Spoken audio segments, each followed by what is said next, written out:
Voilà, nous sommes en ligne avec justement celui qui a rencontré et interrogé donc Bachar el-Assad, Régis Le Sommier. Bonjour et merci d'être avec nous. Vous êtes directeur adjoint de la rédaction de Paris Match. D'abord sur la rencontre en elle-même, comment est-ce qu'elle a été organisée? C'est vous qui avez pris l'initiative? On sait que le régime syrien sélectionne assez rigoureusement ses contacts avec la presse étrangère notamment. Oui, c'est une interview qui m'a demandé peut-être 5 mois enfin pas de préparation, mais avant d'obtenir l'autorisation et de venir, enfin l'accord pour cette rencontre. Oui, il s'est passé quasiment 5 mois depuis ma première demande. Je pense que j'ai fait comme beaucoup de mes confrères, c'est-à-dire j'ai envoyé une lettre au service de la présidence. Je l'avais déjà rencontré, Bachar el-Assad, il y a 5 ans, quasiment jour pour jour, en 2014, et pareil, à l'époque, il m'avait fallu quasiment 1 an et demi avant d'obtenir cette autorisation de faire cette interview. Ce qui est intéressant, c'est qu'elle intervient justement cette fois-ci avec 5 ans de distance dans une Syrie qui, comme vous le soulignez, ne ressemble pas à celle qui était en 2014. En 2014, les forces gouvernementales tenaient à peine un tiers du pays. Aujourd'hui, à la faveur d'événements qui sont liés, effectivement, vous le soulignez, à l'intervention des Russes et des Iraniens, mais aussi à celle des Turcs plus récemment et au désir de retrait des Américains, eh bien ces armées sont quasiment arrivées à la frontière turque. Si vous prenez la zone de Kobané qui est revenue sur sa juridiction, et puis le nord-est, à l'exception effectivement de cette zone tampon que les Kurdes tentent d'imposer, Bachar el-Assad est en passe de reconquérir le nord du pays. Ce qui pose beaucoup de problèmes, et c'est aussi un des gros points forts de l'interview, c'est la question des djihadistes, et notamment des djihadistes étrangers et français qui peuvent se trouver ou qui sont présents dans ces zones. Bachar el-Assad, enfin en tout cas l'armée syrienne pour le moment a un accord militaire avec les YPG, donc les forces et les SDF, donc les forces syriennes démocratiques, contre les Kurdes, les Turcs, pour empêcher justement cette pénétration hors de cette zone des Turcs. Mais si cet accord, si les Kurdes reviennent de façon définitive dans le giron de la Syrie, donc ils réintègrent l'État syrien dont ils faisaient partie, eh bien, de facto, l'État syrien, le gouvernement syrien récupérera la gestion, la juridiction et la gestion des prisons.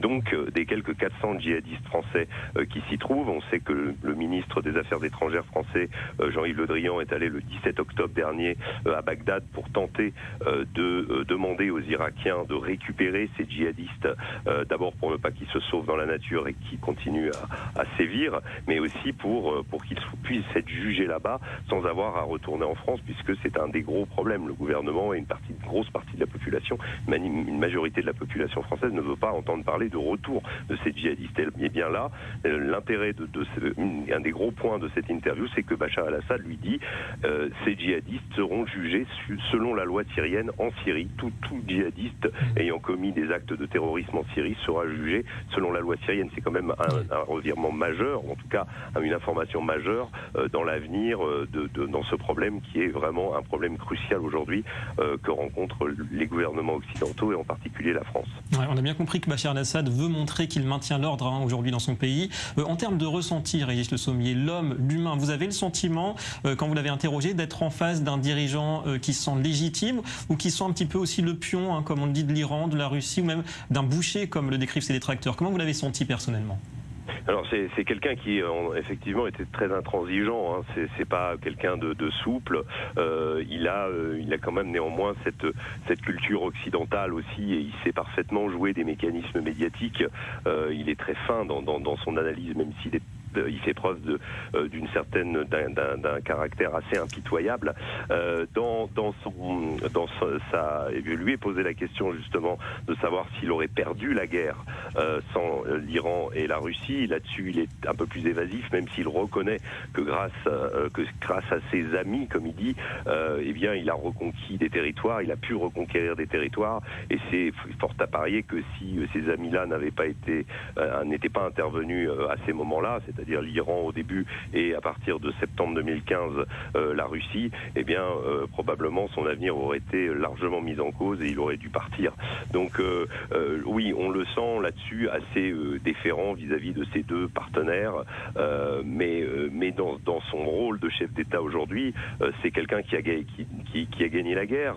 Il se sent victorieux, il dit qu'il est encore trop tôt pour crier victoire, que le terrorisme existe toujours, qu'il continue à sévir dans le nord de la Syrie, mais que de toute façon, voilà, il est sur une dynamique de reconquête et il pense à la phase suivante, c'est-à-dire la reconstruction de la Syrie et le redéveloppement du pays et le retour de l'État syrien un peu partout dans ce pays. Et ce qui est absolument incroyable, c'est que justement entre ces deux interviews, c'est de se retrouver face à un homme en 2014 où tout brûle autour de lui. Quand je l'ai rencontré, Damas, vous ne passiez pas 10 minutes dans Damas sans entendre un coup de feu ou une explosion. La ville était véritablement prise en étau par les groupes rebelles qui tenaient toutes les banlieues.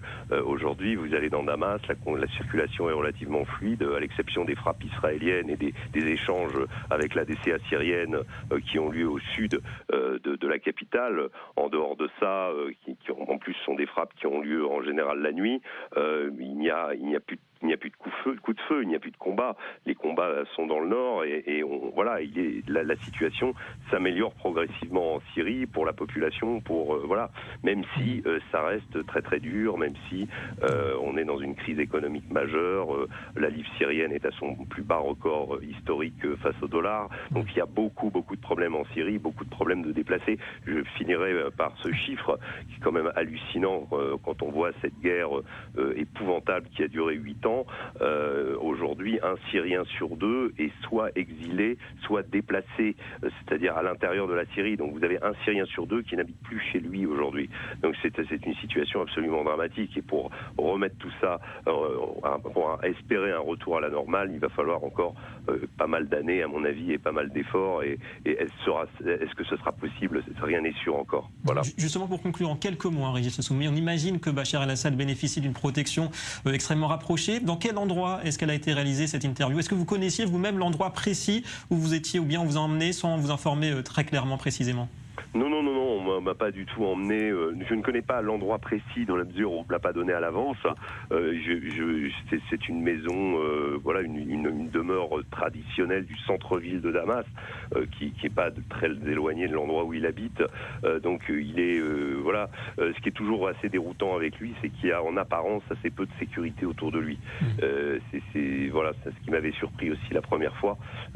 Donc, je ne suis pas le seul de mes confrères à avoir remarqué ça. Maintenant, on se doute bien qu'il y a énormément de sécurité, mais qu'elle est très discrète, quoi. Voilà. Non, c'était simplement une demeure du centre-ville de Damas. Voilà, c'est tout. Merci beaucoup, Régis Le Sommier, d'avoir répondu à nos questions.